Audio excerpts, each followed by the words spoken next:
नमस्कार।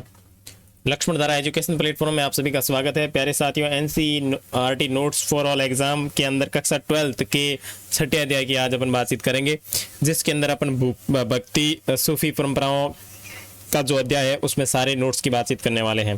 प्यारे साथियों, इससे पहले अगर आपने पहले का चैप्टर नहीं देखा है तो अभी अबाउट सेक्शन तथा चैनल को सब्सक्राइब करके प्ले लिस्ट में जाकर के सारी चीज़ें आप आराम से देख करके पढ़ सकते हैं। तो चलिए क्लास को शुरू करते हैं। ओके,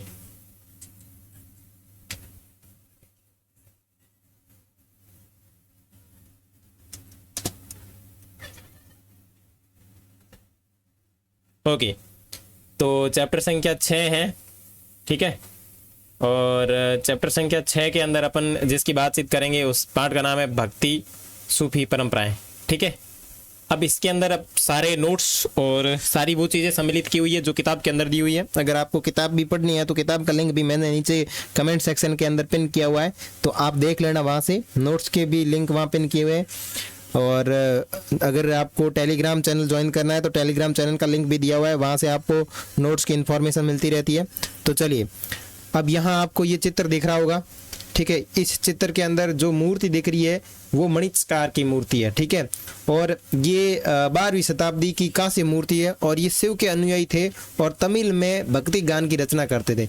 यानी ये एक भक्त की मूर्ति है, ठीक है ना, जिनका नाम है मणिचकार, ठीक है। और ये 12वीं सदी के आसपास इनका कार्यकाल रहता है और ये शिव के भक्त थे, मतलब यानी शिव के अनुयायी थे। आगे अपन वैष्णव और शैव अनुयायी, ये दो अपन देखेंगे, शैव परंपरा और वैष्णव परंपरा, जिसमें विष्णु को मुख्य मानते हैं, जिसमें शिव को मुख्य मानते हैं, उस तरीके से। तो ये मणिचकार जो थे ये तमिलनाडु के लोग थे और ये शिव के अनुयायी थे और इन्होंने तमिल में जो भक्ति गान लिखे, इसके कारण ये लोग काफ़ी फेमस हो गए। तो वन लाइनर में या एक प्रश्न पूछा जा सकता है कि मणिचकार संबंधित है, तो ये शिव के अनुयायी थे और तमिल में भक्ति गान की रचना किया करते थे, ठीक है। नेक्स्ट आगे बात करें बौद्ध। नेक्स्ट अगर आप आगे बात करें तो बौद्ध देवी मरीचि, ध्यान रखना ये मरीचि का चित्र है, ठीक है। यहाँ जो आपको चित्र दिख रहा है ये मरीचि का चित्र है और ये बौद्ध देवी थी, ठीक है ना, ये मूर्ति है। और ये लगभग मूर्ति 10वीं शताब्दी के आसपास अपने को बिहार में प्राप्त होती है। तो आपको यहाँ पे भी एक छोटा सा प्रश्न बन सकता है कि मरीचि संबंधित है, तो मरीचि जो संबंधित है वो आपके बौद्ध धर्म से संबंधित है और ये एक बौद्ध धर्म की देवी है, ठीक है। इधर आपको साइड में एक चित्र दिख रहा होगा ये, ठीक है, यहाँ पे। तो यहाँ अगर इन चित्रों की बात करें तो ये उड़ीसा के मुख्य देवता है। 12वीं शताब्दी के आसपास ये उड़ीसा के अंदर मुख्य देवता के रूप में आते हैं और इनका नाम है जगन्नाथ, जिसका शाब्दिक अर्थ होता है संपूर्ण पृथ्वी के स्वामी या संपूर्ण विश्व के स्वामी। विष्णु के एक स्वरूप में प्रस्तुत किया गया। यहाँ जो आपको चित्र दिख रहा है ये चित्र उड़ीसा के मुख्य देवता जगन्नाथ जी का है और जगन्नाथ जी का जो नाम है उसका अर्थ होता है संपूर्ण विश्व का स्वामी। और यहाँ जो चित्र दिया हुआ इसमें जगन्नाथ की बहन सुभद्रा दिखाई गई है जो मध्य में स्थित है और उनके भाई बलराम दिखाए गए हैं जो बाएं में स्थित है। तो ये आप चित्र आप देख सकते हैं आराम से और जो नोट्स है इनको पीडीएफ में प्रिंट भी आप कर सकते हैं। इसकी इन्फॉर्मेशन आपको टेलीग्राम चैनल पे मिल जाएगी या फिर इनकी पीडीएफ का लिंक जो है मैं टेलीग्राम चैनल पे डाल दूंगा, जहां से आप इनको डाउनलोड कर लेंगे। आप पीडीएफ जैसे ही वो टेलीग्राम चैनल ज्वाइन करोगे आपको वहां पे पीडीएफ नहीं मिलती तो आपको मुझे मैसेज छोड़ देना, मैं आपको भेज दूंगा। आगे है भारत में भक्ति व सूफी आंदोलन किस तरीके से शुरू होते हैं और क्या परंपरा होती है, वो सारी चीज देखते हैं। देखो, सल्तनत काल में हिंदू मुस्लिम संस्कृति के बीच में संघर्ष शुरू हो गया। यानी जब अपना दिल्ली सल्तनत चल रहा था उस समय क्या हुआ कि हिंदू और मुस्लिमों को लेकर के अपने यहाँ पे संस्कृत मतलब उनकी संस्कृति के बीच में संघर्ष शुरू हो गया। यानी एक दूसरे के ऊपर वो लोग कटाक्ष करना शुरू कर दिया। तो सल्तनत काल के साथ ही भारत में तीव्र गति से इस्लाम का प्रचार होने लगा। और जब सल्तनत अपने भारत में थी, सल्तनत काल अपने जब भारत में था, तब क्या हुआ, भारत में तीव्र गति से इस्लाम धर्म का प्रचार होने लगा। यानी चारों तरफ इस्लाम इस धर्म की बातें होने लगी। तो दिल्ली के सुल्तानों ने इस्लाम के प्रचार के लिए हिंदू धर्म पर अत्याचार करना प्रारंभ कर दिया। तो उन्होंने क्या किया, अपने धर्म का प्रचार करने के चक्कर में जो हिंदू धर्म था उस हिंदू धर्म के ऊपर अत्याचार करने शुरू कर दिए। दिल्ली अत्याचार करने शुरू हो गए और उन्होंने हिंदू मंदिरों और मूर्तियों को तोड़ दिया। हिंदुओं के जो मंदिर थे और जो मूर्तियां थी उनको तोड़ दिया। और आपने इसके संदर्भ में कई बार पढ़ा भी होगा कि आक्रमण किया, और जैसे गुजरात के सोमनाथ मंदिर की बात करें तो उसके ऊपर आक्रमण करके वहाँ मूर्तियां तोड़ दी गई और हिंदू मूर्तियों को तोड़ करके वहाँ लूट मार की गई। तो इस तरीके की घटनाएं होने लगी और हिंदुओं को जबरदस्ती धर्म परिवर्तन करके उनको मुसलमान बनाया जाने लगा। दोनों एक दूसरे के विरोध की भावनाएं जागृत हो गई। अब ऐसी स्थिति होती है तो आपको पता है संभवतः एक ही चीज निकल के आ गई, उन दोनों के बीच में विरोध की भावना जागृत हो गई। हिंदू धर्म ने अपने धर्म की रक्षा के लिए एक ही स्वर्गीयवाद पर बल दिया। अब हिंदू धर्म ने भी एक आंदोलन चलाया जिसे कहा गया भक्ति आंदोलन, ठीक है। और इन्होंने जो एक मेन मकसद से जो आंदोलन चलाया उसे कहा गया एक ही स्वर्गीयवाद बल दिया, ठीक है। जब लाखों हिंदू मुसलमान बनने लगे तो हिंदू धर्म की बुराइयों को दूर करने के लिए धर्म सुधारकों ने एक आंदोलन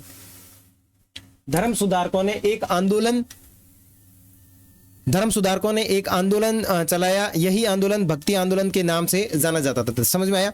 जब लाखों हिंदुओं ने मुसलमान बनने लगे तो हिंदू धर्म की बुराइयों को दूर करने के लिए धर्म सुधारकर ने एक आंदोलन चलाया और इसी आंदोलन को भक्ति आंदोलन के नाम से जाना जाता था। साथ ही मुसलमानों ने सूफी संप्रदायों पर जोर देना प्रारंभ किया और वहीं सूफी आंदोलन की शुरुआत हुई। देखो अब अपने को दो चीजें ध्यान रखनी इतनी रामायण के अंदर। सबसे पहली बात कि भाई जब सल्तनत काल भारत में था तो हिंदू और मुस्लिम लोगों ने अपनी अपनी संस्कृति को लेकर के एक संघर्ष शुरू किया। और जब सल्तनत काल के टाइम दिल्ली सल्तनत थी तो उस समय भारत में तीव्र गति से मुस्लिम धर्म का प्रचार होने लगा। दिल्ली के सुल्तानों ने इस्लाम के प्रचार के लिए हिंदू धर्म पर अत्याचार शुरू कर दिया। अत्याचार के साथ साथ में उन्होंने हिंदू मंदिरों की मूर्तियों को तोड़ा। हिंदू लोगों को जबरदस्ती धर्म परिवर्तन करवा के उनको मुस्लिम धर्म में परिवर्तित किया गया। ऐसी जब घटनाएं सामने हुई तो दोनों के बीच में एक विरोध की भावना जागृत हो गई और इसके बीच में मध्यम मार्ग निकाला। जो यहाँ के लोग थे, जो संत कहें, जो एक तरीके से कहे जिन लोगों ने मध्यम मार्ग निकाला, जो हिंदू धर्म में जिन लोगों ने मध्यम मार्ग निकाला उन लोगों को कहा गया आपके भक्ति आंदोलन। और जो मुस्लिम संप्रदाय के अंदर जिन लोगों ने एक मध्यम मार्ग निकाला उसे कहा गया सूफी आंदोलन। तो आपको मेन सिर्फ दो चीज ध्यान रखनी है। क्या चीज ध्यान रखनी है? एक तो आपको याद रखनी है ये भक्ति आंदोलन और दूसरी याद रखनी है आपको सूफी आंदोलन, ठीक है। तो यहां आपकी चीजें क्लियर होती है। अब आगे बढ़ते हैं। अब अपन आगे पढ़ेंगे भक्ति परंपरा के दो मुख्य वर्ग। अब जो भक्ति परंपरा शुरू हुई थी इसके दो मुख्य वर्ग थे। दो मुख्य वर्ग कौन से थे? पहला तो था सगुण और दूसरा था नगुण। अब आपने हिंदी किताबों के अंदर या आपने 11th-12th के अंदर तो पढ़ा होगा, एक तो सगुण भक्ति धारा और दूसरी है निर्गुण भक्ति धारा। तो इसमें देखो विशेषण सहित अगर बात करें, विशेषण सहित यानी प्रथम वर्ग में शिव। अब ये जो सगुण भक्ति धारा भक्ति के जो लोग थे इसमें शिव, विष्णु तथा उनके अवतार व देवियों की आराधना आती थी जिनकी मूर्ति के रूप में अवधारणा हुई, ठीक है। उसके बाद में निर्गुण में क्या था? निर्गुण भक्ति परंपरा में अमूर्त निराकार ईश्वर की उपासना की जाती थी। दोनों को मैं सीधा और सिंपल परिभाषा में अगर बताना चाहूं तो इसका मतलब ये होगा कि सगुण का मतलब है कि ऐसे लोग शिव तथा विष्णु की पूजा करते हो या फिर उनके अवतारों की पूजा करते हो या देवताओं की पूजा करते हो और साथ ही साथ वो मूर्ति पूजा पर विशेष ध्यान देते हो, उसे तो कहेंगे सगुण भक्ति धारा। उसके बाद में निर्गुण भक्ति धारा का मतलब है कि अमूर्त निराकार ईश्वर की उपासना यानी बिना फोटो के, बिना मूर्ति के भगवान की पूजा करने वाले जो लोग थे वो आपके आगे निर्गुण के अंदर। तो भक्ति परंपरा में बात करें हिंदू धर्म में तो एक तो सगुण धारा थी और दूसरी निर्गुण धारा थी, जिसके बारे में अपन ने अभी बात कंप्लीट कर ली है और मुझे उम्मीद है कि आपको ये बात समझ में भी अच्छी तरीके से आ गई होगी। अब चलते हैं आगे। चीजें अच्छी लग रही है और चैनल के ऊपर अगर आप नए आए हैं तो इसको सब्सक्राइब कर दीजिए, क्योंकि इसी तरीके से अपन सारी की सारी एनसीईआरटी की जो किताबें अपने सभी एग्जाम में उपयोगी होती है उनकी बातचीत करने वाले हैं और आपको सबकी पीडीएफ भी मिलने वाली है। बस आप जुड़े रहें। अभी मेरे स्कूलें का जो टाइम था वो सब समाप्त हो गया है, क्योंकि वो रिजल्ट वगैरह इतने दिन बिजी था, तो अब ज़्यादा कोई लोड है नहीं। तो अब अपन रोजाना क्लास लेंगे और उम्मीद करते हैं कि इन छुट्टियों के अंदर काफ़ी सारी एनसीईआरटी बुक्स को कंप्लीट कर लेंगे। चलिए आगे देखते हैं भारत में भक्ति आंदोलन। भक्ति आंदोलन का आरंभ दक्षिण भारत में हुआ। देखो भक्ति जो आंदोलन है उनका आरंभ भारत में दक्षिण भारत में हुआ, अलवारों और नयनारों से हुआ, जो कालांतर में 800 ईस्वी से 1700 ईस्वी के बीच उत्तर भारत सहित संपूर्ण दक्षिण एशिया में फैल गया। मुख्य बात क्या है कि भारत में भक्ति आंदोलन की जो शुरुआत होती है वो आपके जिस क्षेत्र से शुरुआत होती है उस क्षेत्र का नाम है दक्षिण भारत। और दक्षिण भारत में एक तो थे अलवार, दूसरे थे नयनार, दो समूह अलवार और नयनार। और इनका टाइमिंग जो रहता है वो 800 ईस्वी से लेकर के 1700 ईस्वी तक रहता है। और इन्होंने न केवल दक्षिण भारत में ही भक्ति आंदोलन को प्रचारित किया, बल्कि उन्होंने पूरे एशिया के अंदर भारत का जो भक्ति आंदोलन था उसका प्रचार किया। ठीक है, आगे अपन बात करें,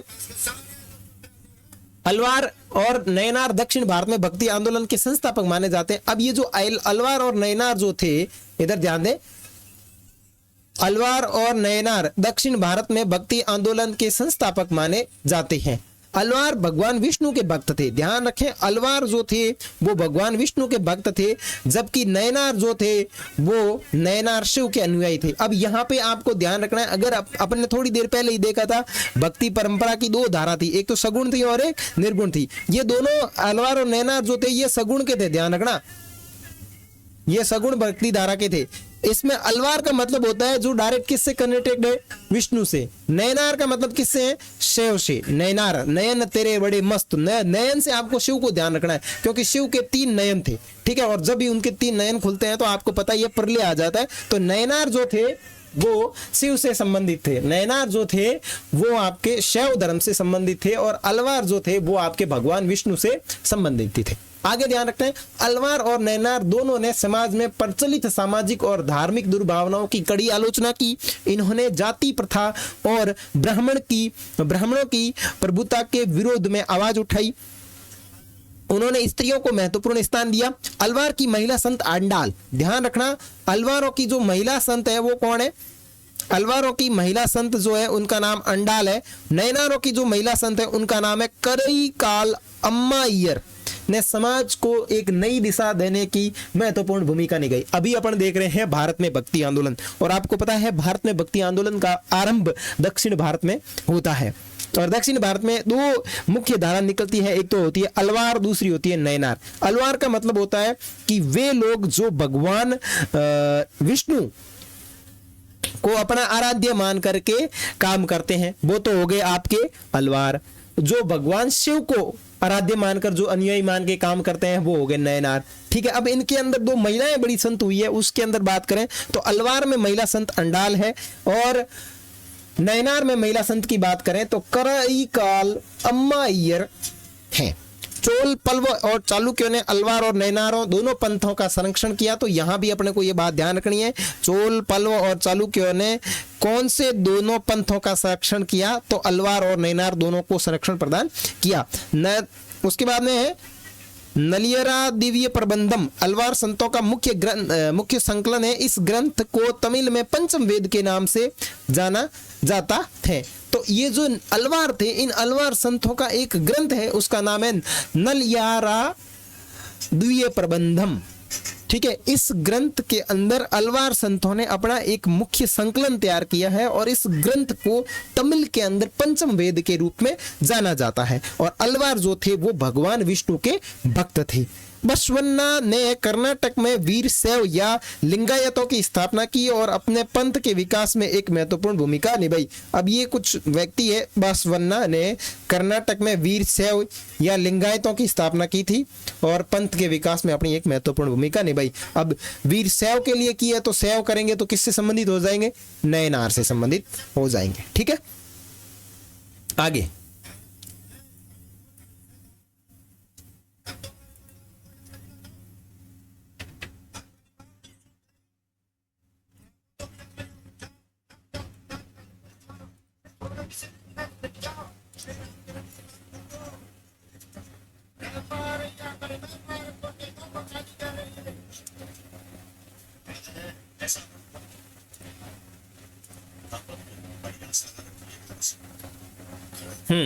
ओके, वो कट गया था। चलो भक्ति आंदोलन के कारण। अब ये भक्ति जो आंदोलन था इसके पीछे क्या कारण है, तो कुछ चीजें बीच में आ जाती है तो उनको अपन देख लेते हैं। भक्ति आंदोलन के क्या कारण थे, तो देखो मुस्लिम आक्रमणकारियों के अत्याचार व धर्म व जाति की समाप्ति का भय, तो इसलिए लोगों ने भक्ति आंदोलन की शुरुआत की। शायद उन्हें भय लगता होगा कि अपना धर्म पूरा खतरे में। इस्लाम का जो प्रभाव था उससे डर के लोगों ने भक्ति आंदोलन की शुरुआत की। राजनीतिक संगठन भी देखा जा सकता है, रूढ़िवादिता देखी जा सकती है, पारंपरिक मतभेद भी जा सकता है, हिंदुओं की जो निराशा थी सल्तनत को लेकर उसकी वजह से भी भक्ति आंदोलन की शुरुआत हुई होगी। तो ये कुछ 4-5 कारण है जिसके अंदर अपन देख सकते हैं कि भक्ति आंदोलन के कारण, भक्ति आंदोलन इन्हीं कारणों से कहीं ना कहीं शुरू हुआ होगा। आगे देखते हैं भक्ति साहित्य का संकलन। 10वीं शताब्दी तक आते आते 12 अलवारों की रचना का एक संकलन तैयार किया गया। 12 अलवार हुए, ध्यान रखना, टोटल 12 अलवार हुए। इन 12 अलवारों ने एक अपना संकलन तैयार किया जिसे नलियाराध्वीय प्रबंधन कहा जाता है, यानी 4000 पावन रचनाएं के नाम से जाना जाता है। 10वीं शताब्दी ही अपार समंदर और सुंदरार की कविताएं तवरम नामक संकलन में रखी गई, जिसमें कविताओं का संगीत के आधार पर वर्गीकरण हुआ। तो ये चीज आपके लिए काफी इंपॉर्टेंट है कि ये किससे संबंधित है, और ये जिनसे संबंधित है उनका नाम है अलवार। ठीक है, नेक्स्ट भक्ति आंदोलन के उद्देश्य। भक्ति आंदोलन का क्या उद्देश्य है, तो देखो भक्ति आंदोलन के अंदर हिंदू धर्म व समाज को सुधारना और उसमें सुधार लाना और धर्म में समन्वय स्थापित कर इस्लाम व हिंदू दोनों में समन्वय स्थापित करना भक्ति आंदोलन का मुख्य उद्देश्य था। अब बात करें भक्ति आंदोलन की विशेषता क्या थी, तो देखो भक्ति आंदोलन के अंदर एकेश्वरवाद पर विश्वास की बात कही गई, बाह्य आडंबरों का विरोध किया गया, सन्यासियों का विरोध किया गया, मानवीय सेवा पर इसमें बल दिया गया, वर्ण व्यवस्था का इसमें विरोध किया गया, हिंदू मुस्लिम एकता पर बात की गई, स्थानीय भाषाओं में उपदेश की बात की गई, साम्यवादी प्रकृति की बात की गई, समर्पण की भावना की बात की गई और समानता पर बल दिया गया। तो ये जो मुख्य बातें थी ये आपके भक्ति आंदोलन की विशेषता के अंतर्गत आती है। अगर आपको जानकारी अच्छी लग रही है तो पास में चैनल के अंदर सब्सक्राइब का एक बटन दिया हुआ होगा, उसके ऊपर यूं क्लिक करके टपिक बजेगा और उसको आपको क्या करना है, सब्सक्राइब करके ऑल वाला जो बेल आइकन है उसको प्रेस करना है, ताकि जब भी आपको अगली क्लास आएगी तो आपके पास नोटिफिकेशन आ जाएगा और आपको जब भी टाइम मिले उसको आराम से बैठे बैठे देख लेना और मस्त PDF निकाल के पढ़ाई करना। ओके, आगे भारत में सूफीवाद, सूफी संप्रदाय का विकास और सूफी आंदोलन किस तरीके से होता है उसके संदर्भ में बातचीत करें तो देखो रहस्यवादी एवं उदारवादी विचारों से प्रभावित होकर इस्लाम धर्म में एक संप्रदाय का उदय हुआ जिसे सूफी संप्रदाय कहा जाता है। अब देखो इस्लाम धर्म ने अपने प्रचार के लिए सूफी संप्रदाय का सहारा लिया, ठीक है ना। तो रहस्यवादी और उदारवादी विचारों से प्रभावित होकर इस्लाम धर्म ने एक संप्रदाय को उत्पादित किया, उसे कहते हैं सूफी संप्रदाय। सूफीवाद का जन्म इस्लाम से हुआ है, ध्यान रखना, सूफीवाद का जन्म इस्लाम से हुआ है। सूफी शब्द की उत्पत्ति सूफी ही शब्द से होती है और सूफी का अर्थ होता है बिना रंगा हुआ। सूफी का मतलब क्या होता है, सूफी का मतलब होता है बिना रंगा हुआ ऊन। इसका अर्थ होता है चटाई जिसे सन्यासी धारण करते। अब ये जो सूफी लोग थे एक इस तरीके का वस्त्र धारण करते थे जो बिना रंगा हुआ होता था। मैं आगे आपके यहाँ ये MCQ क्वेश्चन लाऊंगा, उसके अंदर आपको इसकी सूफी की ड्रेस बताऊंगा, ठीक है। तो ये बिना रंगा हुआ एक कपड़ा पहनते थे जिसे वहां जो मुस्लिम समुदाय में जो इस्लाम धर्म के लोग थे उन्हें सन्यासी कहा जाता था। सूफीवाद 19वीं शताब्दी में मुद्रित एक अंग्रेजी शब्द है। इस्लाम ग्रंथों में इसको तस्वरुफ का प्रयोग किया गया है। इस्लाम ग्रंथों में इसको तस्वरुफ का प्रयोग किया गया है। कुछ विद्वानों ने इसे सूफ अर्थ ऊन से निकला हुआ बताया। अब देखो सूफी के बारे में अलग अलग लोग अलग अलग अपनी धारणाएं देते हैं, लेकिन अपने इंपॉर्टेंट जो धारणा ये वही है कि बिना रंगा हुआ ऊन का कपड़ा, जिसे मुस्लिम समुदाय के जो सूफी लोग थे, जो संत लोग थे, जो सन्यासी लोग थे, वो उसे धारण करते थे। ये खुरदरे ऊनी कपड़ों को दर्शाता है जो सूफी पहनते थे। बस ये बात इंपॉर्टेंट है कि ये एक खुरदरे ऊनी कपड़े को दर्शाता है जो सूफी लोग पहनते थे। 11वीं शताब्दी तक सूफीवाद एक पूर्ण विकसित आंदोलन बना जिसका सूफी और कुरान से जुड़ना अपना एक साहित्य था। 11वीं सदी के आसपास आते आते सूफीवाद है वो एक पूर्ण विकसित आंदोलन के रूप में बन गया जिसका सूफी और कुरान से जुड़ा हुआ अपना एक खुद का साहित्य था। संस्थागत दृष्टि से सूफी अपने आप को संगठित करके एक समुदाय में तब्दील करने लगे जिसे खानका यानी जहां सूफी यात्री निवास करते हैं उसे कहा जाता है और इसके इर्द गिर्द स्थापित हो गया। अब सूफीवाद क्या हुआ, धीरे धीरे बड़ा रूप लेने लगा और 11वीं सदी के आसपास सूफीवाद जो है एक बड़ा आंदोलन बन गया और इसका कुरान से इसे कुरान से कनेक्टेड कर दिया गया और इनका खुद का एक अपना साहित्य बन गया, ठीक है। और सूफीवाद फिर बाद में क्या हुआ, खानका में तब्दील हो गया। खानका का मतलब ये हुआ कि सूफीवाद के अंदर जो संत थे वो अपनी एक जगह निवास करते थे और वहां इसके इर्द गिर्द लोग आके बैठते थे और इनकी बातें सुना करते होंगे। तो इस तरीके से ध्यान रखना है कि 11वीं सदी के बाद जो है सूफीवाद खानका में तब्दील होने लगा। खानका का नियंत्रण गुरु या शेख या पीर अथवा मुर्शिद या चेला के हाथों में आ गया और वे अनुयायियों को भर्ती करते थे, यानी मुरीदों को भर्ती करते थे, और मुरीदों को भर्ती करने के बाद में वारिस यानी खलीफा नियुक्त करने लगे। तो इस तरीके से ये जो शब्द है ये भी आपको मद्देनजर रखने हैं। ठीक है, एक बार आप मेरे से पढ़ लोगे, दूसरी बार नोट्स में देखोगे तो ये चीजें थोड़ी सी आपके दिमाग में सेट हो जाएगी। वैसे ये सूफीवाद वाला जो चैप्टर होता है ना, ये मुझे थोड़ा सा यूं बहुत टिपिकल लगता है क्योंकि इनमें शब्द बड़े मजेदार वाले होते हैं। ओके, उसके बाद में है एकेश्वरवादी परंपरा। एकेश्वरवादी का मतलब है एकेश्वर वह सिद्धांत है जिसमें ईश्वर एक है अथवा एक ईश्वर है। ईश्वर जो क्या है, एक है और एक ही ईश्वर है, मतलब अन्य कोई भगवान नहीं, जिसमें सिर्फ और सिर्फ एक ही पर्टिकुलर चीज को भगवान माना जाता है, उसे कहते हैं एकेश्वरवाद। भौतिक जीवन का त्याग। अब एकेश्वरवादी परंपरा के जो लोग थे वो क्या बातें करते थे कि भौतिक जीवन का आपको त्याग करना है, शांति है, वो अहिंसा में विश्वास रखना, बिल्कुल मन शांत, कोई लड़ाई टंटा नहीं, जो करे करे, अपने कोई लेनो देनो नहीं। उसके बाद में सहिष्णुता, यानी सभी धर्मों का सम्मान करना। ऐसा नहीं कि भाई साहब बस के मतलब मेरा धर्म है तो मेरे धर्म का ही प्रचार करूंगा, दूसरा वाला भली भाड़ में जाए, ऐसा कुछ नहीं। जो एकेश्वरवादी होता है उसका मतलब होता है सहिष्णु, यानी सभी धर्मों को सम्मान देना। प्रेम को महत्व दिया गया, इसके ऊपर अपन ज्यादा बात नहीं करेंगे। ठीक है, इस्लाम पर प्रचार किया गया, इस्लाम धर्म का इसमें प्रचार किया गया। शैतान इसमें बाधक है। शैतान बतलाया गया, अपने मन में जो कुंठा होती है ना उसको कहा गया, यानी एकेश्वरवादी परंपरा अगर आप अपना रहे हैं तो इसमें शैतान आपका बाधक है। ठीक है, हृदय की शुद्धता पर जोर दिया गया, कहा गया कि आप जितना हो सके हृदय से शुद्ध बनो। एक अपने कहा है ना कि मौला गुण महादेव जोड़े, तो हृदय की तरफ से आपको क्या बनना है, शुद्ध बनना है, तभी आप एकेश्वरवादी परंपरा में शामिल हो सकते हैं। गुरु एवं शिष्य का महत्व बताया गया। बाहरी आडंबरों का विरोध किया गया कि बाहरी जो आडंबर है उनसे अपने को कोई लेना देना नहीं। पवित्र जीवन पर बल दिया गया। मुक्ति की प्राप्ति के लिए ईश्वर की भक्ति और उनके आदर्शों का पालन पर जोर दिया गया। उन्होंने पैगंबर मोहम्मद को इंसान एक कामिल बताते हुए इनका अनुसरण करने की सीख दी और उन्होंने कुरान की व्याख्या करने अपने निजी आधार पर की है। ठीक है ना, तो ये जो सारी की सारी चीजें हैं वो एकेश्वरवाद से संबंधित है। तो आप एक बार पढ़ोगे और दूसरी बार नोट्स में देखोगे तो ये सारी चीजें अपने दिमाग में सेट हो जाएगी, और अगर अबसद वाला कोई प्रश्न आता है इस तरीके से तो आप आराम से उसको क्लियर कर लोगे। उसके बाद में है इस्लाम। इस्लाम एक एकेश्वरवादी धर्म है। ध्यान रखना, इस्लाम धर्म जो है वो एकेश्वरवादी परंपरा से संबंधित है, जो अल्लाह की तरफ से अंतिम रसूल और नबी मोहम्मद द्वारा इंसानों तक पहुंचाई गई अंतिम ईश्वरीय किताब कुरान की शिक्षा पर आधारित है। अब ये जो इसमें बड़ी बात मजेदार लिखी हुई है कि इस्लाम एक एकेश्वरवादी धर्म है जो अल्लाह की तरफ से, यानी जो भगवान है उनकी तरफ से रसूल और नबी मोहम्मद द्वारा इंसानों तक पहुंचाई गई ईश्वरीय किताब कुरान की शिक्षा पर आधारित है। और इस्लाम की स्थापना 7वीं सदी में किसने की थी? पैगंबर मोहम्मद ने की थी। जो इस्लाम धर्म जो है, इस इस्लाम धर्म की स्थापना कौन करता है? 7वीं सदी के आसपास पैगंबर मोहम्मद ने की थी। इतनी जानकारी आपको अपने में माइंड में रखते हुए अपन अगले चैप्टर के ऊपर चलते हैं। तो चलिए अगले चैप्टर पे देखते हैं। अब है इस्लाम के स्तंभ।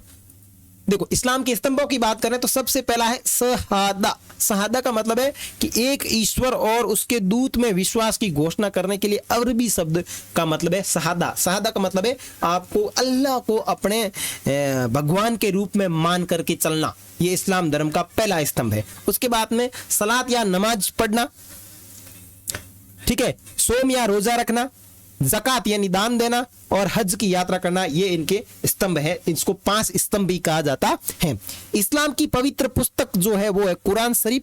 यह अरबी भाषा में लिखी गई है। इसमें लगभग 114 अध्याय है। मुस्लिम परंपरा के अनुसार कुरान उन संदेशों का संकलन है जो भगवान यानी अल्लाह ने अपने दूत अर्ख जिब्रीस के माध्यम से मक्का और मदीना में 610 और 632 ईस्वी के बीच मोहम्मद को भेजने के लिए भेजा था। तो ये बहुत भेजा खाएगा, इसलिए बाद में इसको देखेंगे। लेकिन इससे पहले इस चीज को समझें कि इस्लाम की जो पवित्र पुस्तक है उसका नाम है कुरान। सभी धर्मों के अंदर अपनी अपनी पवित्र पुस्तकें, जैसे अपने हिंदू धर्म की बात करें तो वहां गीता को अपन पवित्र मानते हैं, उसी प्रकार मुस्लिम धर्म के अंदर जो पवित्र पुस्तक है वो कुरान है। ये अरबी भाषा में लिखी हुई है, 114 अध्याय है।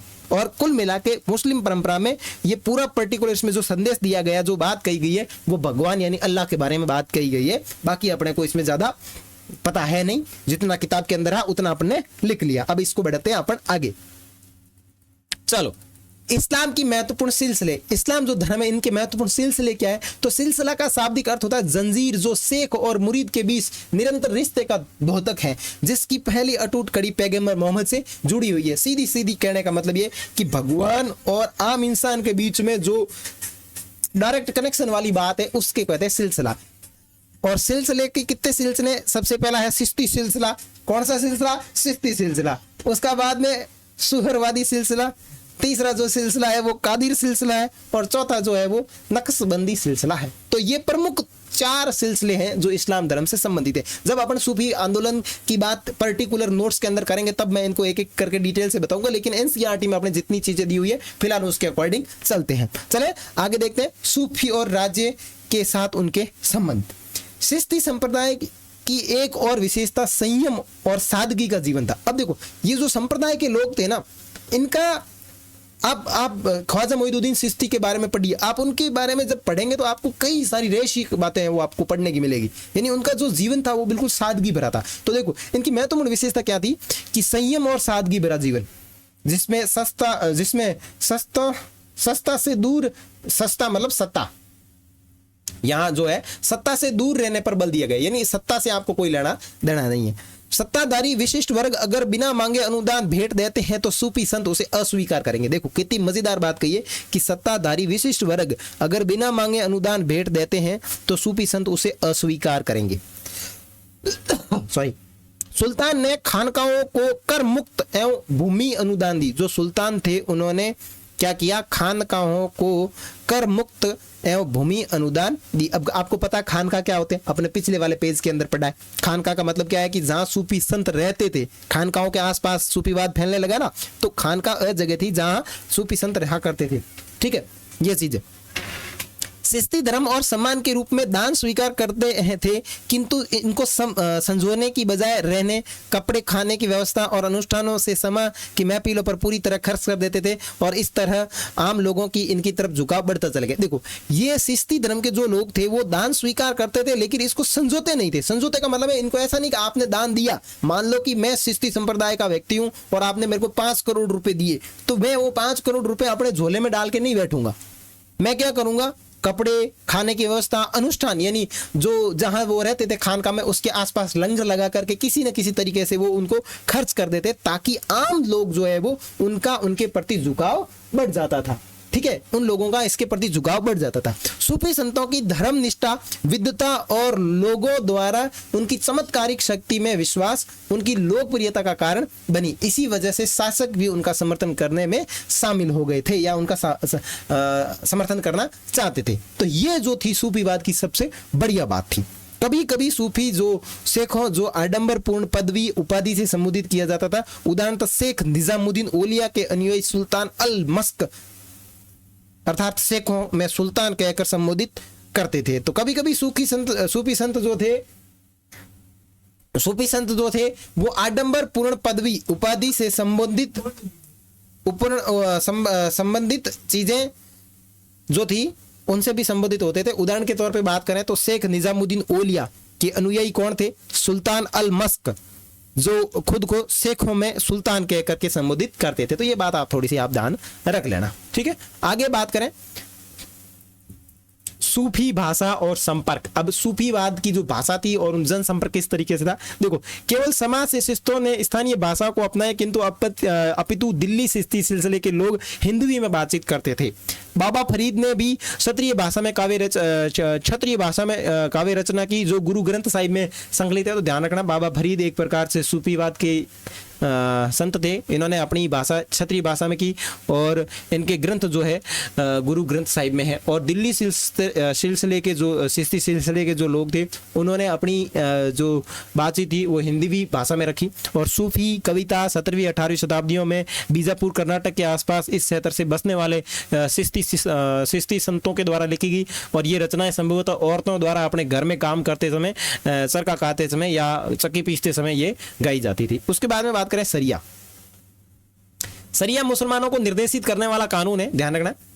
और ये शरीफ कुरान और हदीस पर आधारित है, और हदीस का शाब्दिक अर्थ है पैगंबर मोहम्मद से जुड़ी हुई परंपरा। तो शरिया मुस्लिम धर्म का एक कानून है, ठीक है। आगे बात करें भक्ति। भक्ति मोक्ष के अंतिम उद्देश्य के साथ भगवान की भक्ति को भक्ति कहा जाता है, ठीक है। हिंदू धर्म में जो प्रचार प्रसार किया गया उसे भक्ति आंदोलन कहा गया, और भक्ति का मतलब होता है मोक्ष की प्राप्ति के अंतिम उद्देश्य के साथ भगवान की भक्ति को भक्ति कहा जाता है। और भक्ति शब्द जिसका अर्थ होता है आराध्य, ठीक है। भक्ति जो अवतार और मूर्ति पूजा के विरुद्ध थे, संत के रूप में जाने जाते थे, और इसमें जो लोग थे उन्हें अपन कहते थे संत। उधर सूफी संत कहलाते थे, इधर अपन थे संत बाप जी।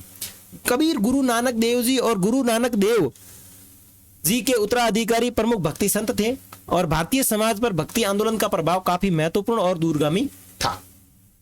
हिंदू धर्म के मतभेदों या परंपराओं के बीच में अंतर और संघर्ष किस तरीके से, तो देखते हैं। तांत्रिक साधना, पुराणिक परंपराएं, वैदिक परंपराएं, तांत्रिक साधनों में लगे लोगों ने अक्सर वेदों के अधिकारों को नजरअंदाज किया।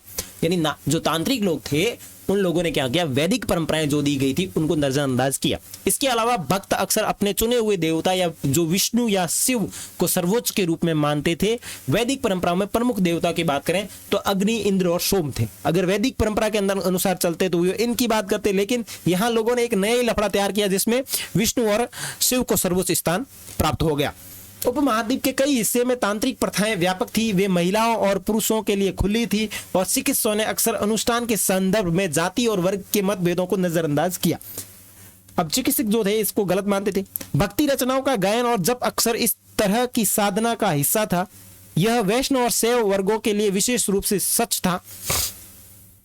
वो वैष्णव और शैव परंपरा के जितने भी लोग थे वो गायन और जप तो करते ही थे। वैदिक परंपरा को महत्व देने वालों ने अक्सर दूसरों की प्रथा की निंदा की। उन्होंने बलिदानों का पालन किया, मंत्रों का सटीक उच्चारण किया। अलवार और नैनार इस परंपरा के हिस्सा थे। वैदिक प्रथाएं केवल पुरुषों और ब्राह्मणों, क्षत्रियों और वैश्यों के लिए थी। उन्होंने लंबे वैदिक भजन और विस्तृत बलिदान देकर वैदिक परंपरा का अभ्यास किया। आगे बात करें वैदिक धार्मिक विश्वास और प्रथाएं। देवी और देवताओं की एक विस्तृत श्रृंखला मूर्ति कला के साथ साथ ग्रंथों में भी पाई गई, और पौराणिक ग्रंथों की रचना और संकलन सरल संस्कृत भाषा में किया गया, जो महिलाओं और शूद्रों के लिए सुलभ हो सकता, जो आमतौर पर वैदिक शिक्षा से वंचित थे। तो ये जो है भक्ति परंपरा इन लोगों से भी जुड़ गई। और उड़ीसा का जगन्नाथ पंथ स्थानीय आदिवासी विशेषज्ञों द्वारा लकड़ी से बने स्थानीय देवता था, और उड़ीसा के जो जगन्नाथ थे इनके आदिवासियों के देवता थे, और इनकी जो मूर्तियां थी वो लकड़ी से बनी हुई थी। स्थानीय देवताओं को अक्सर पुरातन ढांचे के भीतर शामिल किया गया था। उन्होंने प्रमुख देवता की पत्नी के रूप में एक पहचान प्रदान करके, उदाहरण के लिए वे विष्णु की पत्नी लक्ष्मी या शिव की पत्नी पार्वती के समान थे। उपमहाद्वीप के कई हिस्सों में तांत्रिक साधनाएं व्यापक थी। इसने शैव धर्म के साथ बौद्ध धर्म को भी प्रभावित किया।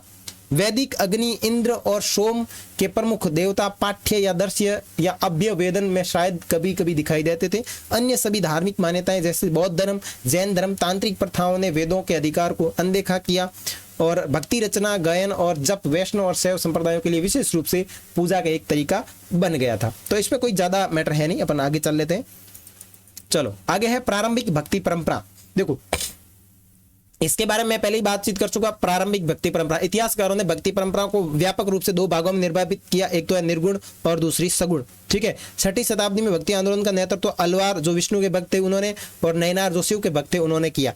उन्होंने तमिल भक्ति गीत गाते हुए जगह जगह यात्रा की। अपनी यात्रा के दौरान अलवार और नैनार ने कुछ धार्मिक स्थलों की पहचान की, और बाद में स्थानों पर बड़े बड़े मंदिरों का निर्माण किया गया, और इसी तरीके से मंदिरों का निर्माण शुरू हुआ था। दक्षिण भारत से ही मंदिरों के निर्माण की प्रक्रिया शुरू होती है। इतिहासकारों ने सुझाव दिया कि अलवार और नैनार जाति व्यवस्थाओं के खिलाफ आंदोलन शुरू किया। अलवार द्वारा रचित नलियारा दिव्य प्रबंधम जो तमिल वेद है, इसको पंचम वेद के रूप में माना जाता है, जिसकी चर्चा अपने शुरू में की थी। आगे बात करें स्त्री भक्ति।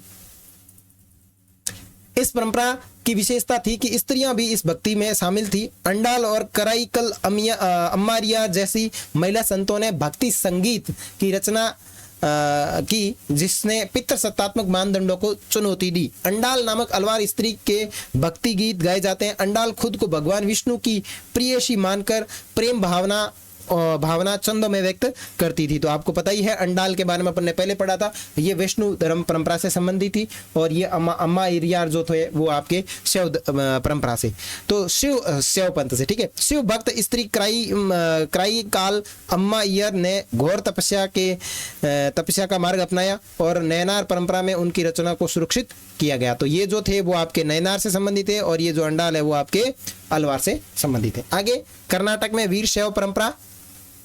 कर्नाटक में 12वीं शताब्दी में बसवन्ना नामक एक ब्राह्मण के नेतृत्व में एक नया आंदोलन शुरू हुआ और उन्होंने अपने अनुयायियों को वीर शैव यानी शिव के नायक या लिंगायत यानी लिंग के वस्त्र के रूप में जाना जाता था। ये शिव की पूजा लिंग के रूप में करते थे और इस क्षेत्र में लिंगायत आज भी एक महत्वपूर्ण समुदाय बने हुए हैं। लिंगायत ऐसा मानते हैं कि भगत मृत्यु के बाद शिव में लीन हो जाएगा और इस संसार में दोबारा नहीं लौटेगा। लिंगायतों ने पुनर्जन्म को नहीं माना और लिंगायतों ने जाति प्रथा का विरोध किया। ठीक है, और ब्राह्मणीय सामाजिक व्यवस्था में जिनके साथ भेदभाव होता था वो लिंगायतों के अनुयायी हो गए। इस बात को आप ध्यान रखना, यानी जिनका ब्राह्मणीय परंपरा के साथ में भेदभाव होता था, ब्राह्मणीय समाज जो अपन देखा था उसमें अगर किसी के साथ भेदभाव होता था उसके अंदर भेदभाव हुए लोग जो थे वो अनुयायी बन जाते थे लिंगायतों के। और लिंगायतों ने वैश्य विवाह विधवा पुनर्विवाह को मान्यता दी, ये भी आपको ध्यान रखना है, उन्होंने वैश्य विवाह विधवा विवाह को मान्यता दी।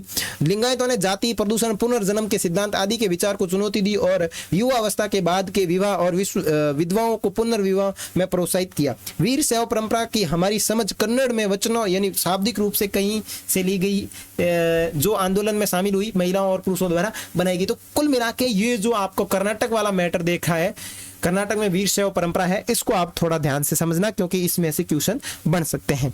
यहां मैंने उल्मा शब्द डाला है। उल्मा शब्द होता है आलिम का बहुवचन और इसका अर्थ होता है इस्लाम धर्म के ज्ञाता। ठीक है, इस्लाम धर्म के जो ज्ञाता है उसे कहते हैं उल्मा। ओके, नेक्स्ट, उत्तरी भारत में धार्मिक उफान। इसी काल में उत्तरी भारत में भगवान शिव और विष्णु की उपासना मंदिरों में की जाती थी। अब अपन ने दक्षिण भारत में तो बात कर ली, अब उत्तरी भारत में क्या लफड़ा हुआ उसकी बात करें तो देखो, उत्तरी भारत में भगवान शिव और विष्णु की उपासना मंदिरों में की जाती थी। मंदिर शासकों की सहायता से बनाए गए। उत्तरी भारत में इस काल में राजपूत राज्यों का उदय हुआ और इस राज्यों में ब्राह्मणों का वर्चस्व था। ब्राह्मण अनुष्ठानिक कार्य पूजा और यज्ञ करते थे। ब्राह्मण वर्ग को चुनौती शायद ही किसी ने दी हो।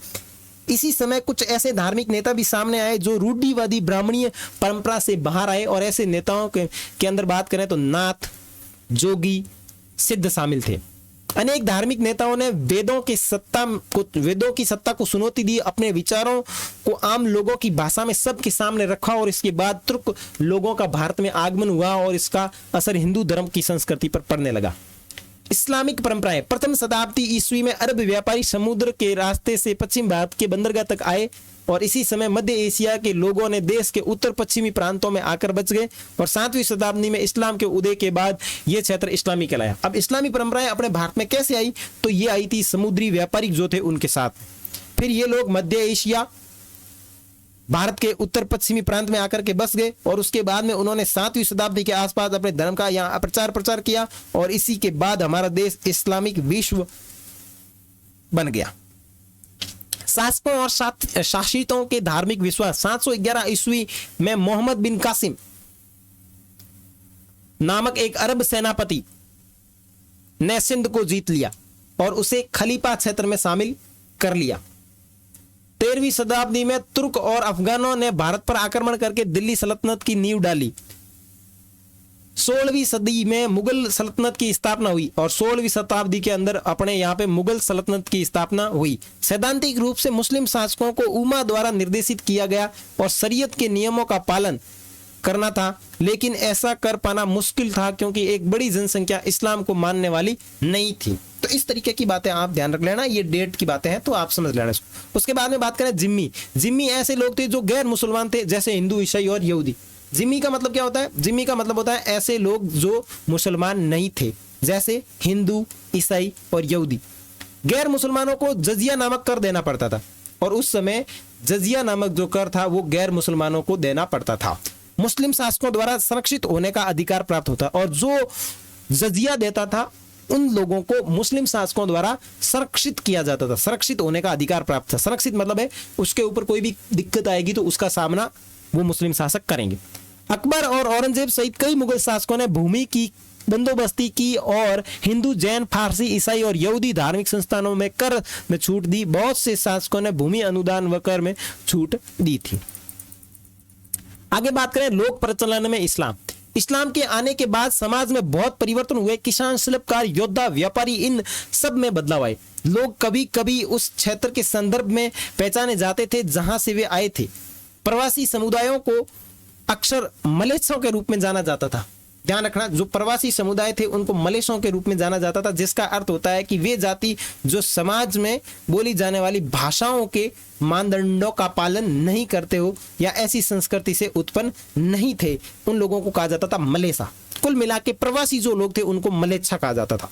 इन्होंने इस्लाम धर्म कबूल लिया और बाद में इन मलेच्छों को इस्लाम धर्म में शामिल कर लिया गया। इस्लाम अपनाने वाले सभी लोगों ने विश्वास के 5 स्तंभों को स्वीकार किया और इस्लाम के 5 जो स्तंभ हैं जिनकी बात अपने आगे की है वो इस प्रकार है। देखो, एक ईश्वर अल्लाह और पैगंबर मोहम्मद उनके दूत है, यानी एक ही ईश्वर है, एक ही अल्लाह है और एक ही पैगंबर मोहम्मद जो है वो इनके दूत है। यानी एक ईश्वर जो अल्लाह है, अल्लाह ने अपना दूत किसको भेजा? पैगंबर मोहम्मद की बातों को मानकर ये चलेंगे। और दिन में 5 बार नमाज को अदा करना, ये इनका दूसरा स्तंभ। तीसरा स्तंभ भिक्षा यानी ज़कात देना, ठीक है। रमजान के महीने में उपवास रखना और मक्का यानी हज की तीर्थ यात्रा करना, यह इस्लाम धर्म के मुख्य रूप से 5 स्तंभ है। उसके बाद में बात करें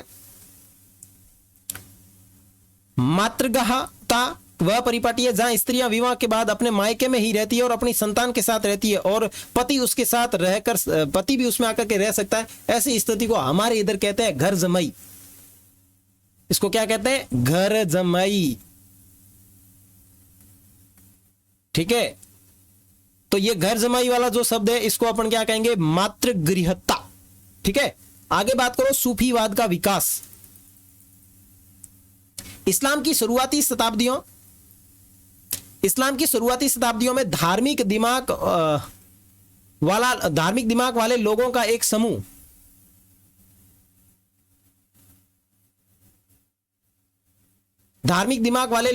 समूह जिसे सूफी कहा जाता था, खिलाफत के बढ़ते भौतिक के विरोध में तप और रहस्य में बदल गया। सूफियों ने कुरान की व्याख्या करने की हट धर्मी परिभाषाओं और विद्वान के तरीकों की आलोचना की, अपने व्यक्तिगत अनुभव के आधार पर इसकी व्याख्या की थी। तो सूफीवाद का विकास किस तरीके से हुआ था वो आपने देख लिया। खानका का मतलब होता है, खानका में सूफी संत रहते थे और उनका निवास स्थल था। 11वीं शताब्दी तक सूफीवाद एक अच्छी तरीके से विकसित आंदोलन के रूप में विकसित हुआ। सूफों ने शेख, पीर, मुर्शिद के नाम से एक शिक्षण गुरु द्वारा नियंत्रित धर्मशाला, खानका संचालित शुरू करनी स्थापित कर दी थी और उन्होंने शिष्यों यानी मुरीदों को नामांकित किया और उत्तराधिकारी यानी खलीफाओं को नियुक्त करना शुरू किया।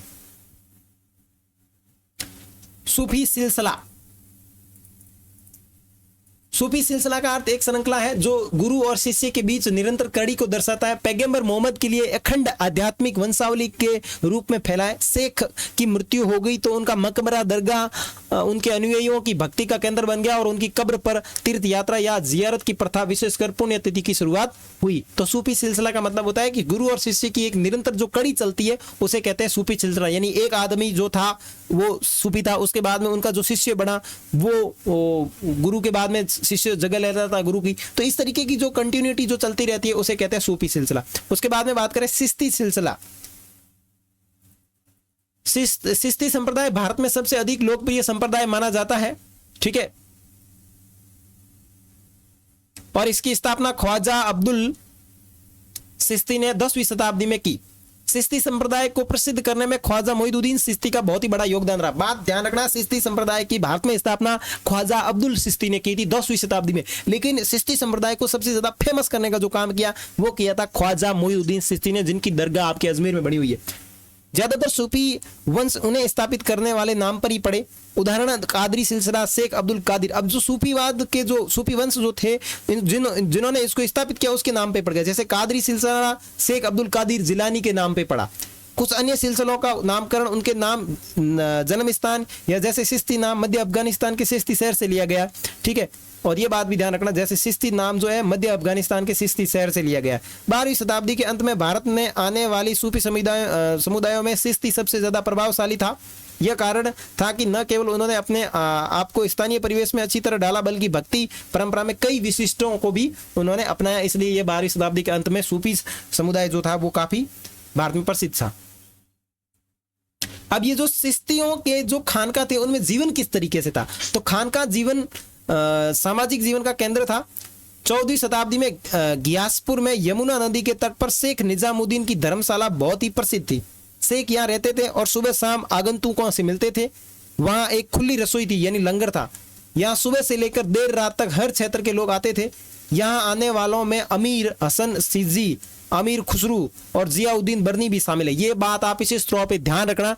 ये जो गियासपुर यमुना नदी के किनारे शेख निजामुद्दीन की जो धर्मशाला है, यहाँ पे कौन कौन आके गया है, तो अमीर हसन सिजी आया हुआ है, अमीर खुसरू आया हुआ है और जियाउद्दीन बर्नी भी यहाँ पे आया हुआ है। सूफी संतों की कब्रों के लिए तीर्थ यात्रा जियारत आम थी और ये सूफियों की आध्यात्मिक कृपा बरकत मांगने का एक बहुत ही बड़ा अभ्यास था। तो चिश्ती में लोग किस तरीके से रहते थे, चिश्ती लोग खानका में किस तरीके से रहते थे, वो चीज अपन ने यहाँ पे देख ली। आगे बात करेंगे चिश्ती उपासना, जियारत और कव्वाली। देखो जियारत का मतलब क्या होता है?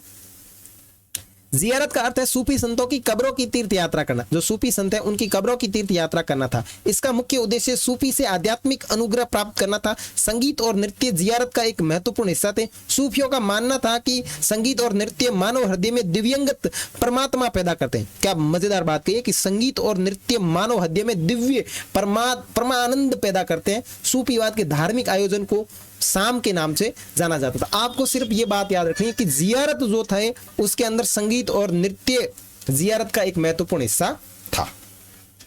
कव्वाली, काल शब्द, कव्वाल एक अरबी शब्द है जिसका अर्थ है कहना, और यह कव्वालियों के खुलने या बंद होने का समय गाया जाता था। यानी एक तरीके का गीत है कव्वाली। ये मूवी थी ना, याद नहीं आ रही मेरे को, उस मूवी में ये कव्वाली गाई जाती है। अभी मूवी का नाम याद नहीं आ रहा मेरे को, जिसमें वो सलमान खान लड़की को लेके जाता है और पाकिस्तान छोड़ के आता, छोटी बच्ची होती है, भाईजान जो मूवी थी उसके अंदर गीत गाते हैं वो लोग। बाद में वो मस्जिद के पास में जाते हैं और उसमें एक गीत गाता है, वो कव्वाली बहुत शानदार है, वो वाली आप सुनना, उसे कहते हैं कव्वाली। बेसरिया, सरिया की अवहेलना करने वालों के कारण उन्हें बेसारिया कहा जाता था। और बासरिया किसे कहा था? सरिया का पालन करने वाले सूफी लोगों को अलग से देखा जाता। तो ये दोनों चीज ध्यान रखना, बासरिया और बेसरिया। बासरिया का मतलब है, सॉरी, बेसरिया का मतलब जो सरिया का पालन नहीं करते हैं, अवहेलना करते हैं, और बासरिया का मतलब है कि सरिया का पालन करते हैं। ये मात्रा थोड़ी गलत हो गई तो आप बेसरिया कर लेना, ठीक है ना। आगे देखते हैं। उत्तरी भारत में नए भक्ति मार्ग। उत्तरी भारत में बात करें तो कबीर अपने आते हैं। कबीर 14वीं और 15वीं शताब्दी के प्रमुख संत कवि थे। कबीर के छंदों को 3 अलग अलग परंपराओं में संकलित किया गया। कबीर बीजक उत्तर प्रदेश के कबीर पंथ द्वारा जुड़े हुए थे और कबीर ग्रंथावली राजस्थान में दादू पंथ से जुड़ी हुई है और उनके कई छंदों को आदि गुरु ग्रंथ साहिब में शामिल किया गया है। कबीर ने परम वास्तविकता को अल्लाह, खुदा, हजरत और पीर बताया है। अल्लाह के लिए अल्लाह, खुदा, हजरत और पीर बताया है। इधर क्या जानकारी है ये देख लेते हैं। श्रीनगर की झेलम नदी के किनारे बनी शाह अहमददान मस्जिद कश्मीर की सभी मस्जिदों में मुकुट का नगीना कहा जाता है। तो ध्यान रखना, मुकुट का नगीना कौन सी मस्जिद को कहा जाता है? तो श्रीनगर की झेलम नदी के किनारे बनी हुई शाह अहमददान की मस्जिद को मुकुट का नगीना कहते हैं। ठीक है, जानकारी अच्छी लग रही है तो चैनल को सब्सक्राइब जरूर करें। चलिए आगे देखें। उन्होंने वैदिक परंपरा से भी शब्दों का इस्तेमाल किया, जैसे अलख, निराकार, ब्राह्मण, आत्मान आदि इस प्रकार के शब्दों का उल्लेख आपने कबीर ने किया है। कबीर ने सभी प्रकार के दर्शन अर्थात वैदिक परंपरा, यौगिक परंपरा, इस्लामी विचारों सबको स्वीकार किया। कबीर के विचारों ने संभवतः संवाद और बहस के माध्यम से क्रिटिलाइज किया जाता है। वैष्णव परंपरा के जीवनियों में कबीर का अरबी में अर्थ होता है महान, को जन्म से बताया गया हिंदू कबीरदास, किंतु उनका लालन पालन जो है वो गरीब मुसलमान परिवार में हुआ जो जुलाहे थे और कुछ समय पहले ही इस्लाम धर्म के अनुयायी बने थे। इन जीवनियों में यह भी कहा जाता है कि कबीर को भक्ति का मार्ग दिखाने वाले गुरु रामानंद थे। तो इस तरीके की बातें भी कबीर के बारे में कही जाती है। उसके बाद में बात करें गुरु नानक। बाबा गुरु नानक का जन्म एक हिंदू व्यापारी परिवार में हुआ था और उनका जन्म स्थान मुख्यतः इस्लाम धर्मावलंबियों पंजाब के ननकाना गांव का था जो रावी नदी के किनारे स्थित है। उन्होंने फारसी भाषा में प्रशिक्षण प्राप्त किया ठीक है। गुरु नानक के संदेश को उनके भजन और उपदेशों में पिरोया गया और उन्होंने निर्गुण भक्ति की एक रूप में वकालत की।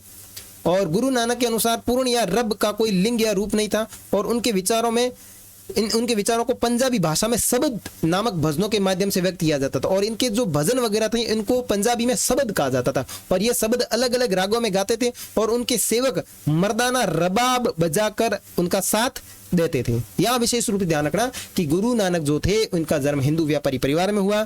इस्लाम धर्मावलंबियों के अनुसार पंजाब का ननकाना गांव जो था रावी नदी के पास में इनका जन्म होता है। इन्होंने फारसी भाषा में प्रशिक्षण प्राप्त किया और इन्होंने निर्गुण भक्ति धारा का सपोर्ट किया और गुरु नानक ने पूर्ण या रब का कोई लिंग या रूप नहीं बताया है और उनके जो भजन जो थे पंजाबी भाषा में शब्द नाम से भजनों के रूप में माध्यम किए मतलब भजनों को शब्द के माध्यम से व्यक्त किया जाता है और ये जब शब्द गाए जाते थे तब सेवक जो थे मर्दाना रबाब बजाकर उनका साथ देते। अब मर्दाना रबाब बजाकर कैसे साथ देते थे अपन इस अगले वीडियो में जब एमसीक्यू की बात करेंगे तब मैं आपको बताऊंगा कि मर्दाना रबाब किस तरीके से बजा के साथ देते थे। उन्होंने अपने अनुयायी अंगद को अपने बाद गुरु पद पर आसीन किया। बात ध्यान रखना, उनके जो अनुयायी थे जो थे अंगद को उन्होंने अपने बाद में गुरु पद पर आसीन किया था। ये बात भी आपको ध्यान रखनी है। पांचवें गुरु अर्जन देव, अब इनके पांचवें जो गुरु है अर्जन देव जी ने बाबा गुरु नानक तथा उनके 4 उत्तराधिकारी बाबा फरीद, रविदास और कबीरदास की वाणी को एक संकलित रूप दिया जिसे कहा जाता है ग्रंथ साहिब। ध्यान रखना इस बात को, ग्रंथ साहिब के अंदर बाबा फरीद, रविदास और कबीर की वाणी को सम्मिलित करके उन्होंने एक ग्रंथ बनाया जिसे कहते हैं ग्रंथ साहिब। किसने बनाया? पांचवें गुरु अर्जन देव ने। और इसको गुरुबाणी भी कहा जाता है जो अनेक भाषाओं में रची गई। 17वीं शताब्दी के उत्तरार्ध 10वें गुरु आते हैं गुरु गोविंद सिंह ने 9वें गुरु तेज बहादुर की रचनाओं को भी इसमें शामिल किया और इसको शामिल करते हुए इसका नाम गुरु ग्रंथ साहिब रख दिया। कितनी मजेदार बात है।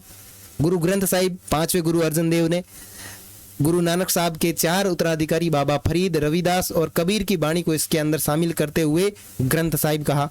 बाद में इसको गुरुबाणी भी कहा गया। लेकिन 17वीं शताब्दी के उत्तरार्ध में 10वें गुरु गोविंद सिंह ने 9वें गुरु तेज बहादुर की रचनाओं को इसमें शामिल करते हुए इसका नाम गुरु ग्रंथ साहिब रख दिया।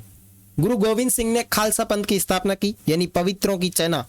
खालसा पंथ का मतलब था पवित्रों की सेना, आर्मी की नींव डाली और इनके 5 प्रतीकों का वर्णन किया। बिना कटे केश यानी बाल नहीं काटने, कृपाण धारण करना, कच्छ, कंघा और लोहे का कड़ा हाथ में रखना इनकी निशानी थी। गुरु गोविंद सिंह के नेतृत्व समुदाय एक सामाजिक, धार्मिक और सैन्य बल के रूप में संगठित होकर के सामने आया। आगे बात करें मीराबाई। मीराबाई भक्ति परंपरा की एक प्रसिद्ध महिला कवि थी। उन्होंने कई गीतों की रचना की जो भावना की तीव्र अभिव्यक्ति की विशेषता थी। मीराबाई के गीत गुजरात और राजस्थान में गरीब और निम्न जाति के लोगों के द्वारा गाए जाते हैं और 15वीं शताब्दी के अंत में शंकरदेव असम में वैष्णव के एक प्रमुख प्रस्तावक थे। ये पता नहीं कहां से ऐड हो गया इसमें। ठीक है, तो मीराबाई के अंदर इतनी जानकारी देखने को मिलती है। अब अपन एक एक चीज देख लेते हैं थोड़ी और जो अपने पीछे बची है। वली का मतलब होता है अर्थात ईश्वर का मित्र, जो सूफी, जो अल्लाह के नजदीक होने का दावा करते हैं उसे कहते हैं वली। ठीक है, अब है शेख मोइनुद्दीन चिश्ती की मृत्यु कब होती है? 1232 में होती है। दरगाह अजमेर में बनी हुई है। ख्वाजा कुतुबुद्दीन बख्तियार काकी की मृत्यु 1235 में, दरगाह दिल्ली में। शेख फरीदुद्दीन गंज शंकर 1265 अजोदन पाकिस्तान में मृत्यु होती है। शेख निजामुद्दीन ओलिया 1325 में दिल्ली में और शेख निजामुद्दीन सिरागे दिल्ली की मृत्यु 1356 दिल्ली के अंदर। तो ये डिटेल आपको पीडीएफ में मिल जाएगी, आप पढ़ लेना। अब आगे बात करें सबसे अधिक पूजनीय दरगाह ख्वाजा मोइनुद्दीन चिश्ती की है जिसे गरीब नवाज कहा जाता है और ये जो दरगाह है ये अजमेर में। ठीक है, और मोहम्मद बिन तुगलक पहला सुल्तान था जो इस दरगाह पर आया था। किंतु शेख की मजार पर सबसे पहली इमारत मालवा के सुल्तान गियासुद्दीन खिलजी ने 15वीं शताब्दी के उत्तरार्ध में बनवाई थी। चूंकि यह दरगाह दिल्ली और गुजरात के रास्ते को जोड़ने वाली व्यापारिक मार्गों पर स्थित है, यहाँ अनेक यात्री आते थे और अकबर यहाँ 14 बार आया था। कभी तो साल में 2 से 3 बार आ जाता था और कभी नई जीत के लिए आशीर्वाद लेने या फिर अपने पुत्र की प्राप्ति के लिए भी ये यहाँ पे आता था। कहाँ पे? गरीब नवाज की जो थी ना, यहाँ पे आता था। ठीक है, आगे यहाँ जो डिटेल दी हुई है इस डिटेल को आप देख लेना। इसमें पढ़ देना क्या लिखा। ईस्वी मतलब जो अफगानिस्तान के शहर के गजनी के निकट हुजूर रहने वाले थे, उन्होंने तुर्की सेना, यहाँ इस किताब का इस तरीके का नाम दिया। तो ये आप चीजें देख लेना, नोट्स के अंदर आपको मिल जाएगी। आगे अपन बात करें सहारा द्वारा रचित शेख मोइनुद्दीन चिश्ती की जीवनी मुनुइस अल अखा यानी आत्मा का विश्वस्त से लिया गया। देखो, जहां आरा ने शेख मोहिउद्दीन चिश्ती की जीवनी लिखी, उसका नाम ये है। अमीर खुसरो महान कवि संगीत थे जिन्होंने शेख निजामुद्दीन औलिया, जो शेख निजामुद्दीन औलिया के अनुयायी थे, उन्होंने कोल अरबी भाषा में, जिसका मतलब होता कहावत का प्रचलन शुरू किया था। अकबर की राजधानी फतेहपुर सीकरी में बाबा फरीद के वंशज शेख सलीम की चिश्ती की दरगाह बनी हुई है। कसफ उल महजूब, ये पुस्तक अली बिन उस्मान हुजवरी के द्वारा लिखी गई, जिसकी मृत्यु 1071 ईस्वी में हुई। मुलफुजात, सूफी संतों की बातचीत। मुलफुजात पर एक आरंभिक ग्रंथ फवाइद उल फुआद है। यह शेख निजामुद्दीन औलिया की बातचीत पर आधारित एक संग्रह है, जिसका संकलन प्रसिद्ध फारसी कवि अमीर हसन निजाशी देवली ने किया। मुक्ताब लिखे हुए पत्रों का संकलन है। ये वे पत्र थे जो सूफी संतों द्वारा अपने अनुयायी और सहयोगियों को लिखे गए। तंजकीरा मतलब होता है सूफी संतों की जीवनियों का स्मरण। भारत में लिखा गया पहला सूफी तंजकीरा मीरा खुर्द क्रियामानी का सियार उल ओलिया है। यह तंजकीरा मुख्यतः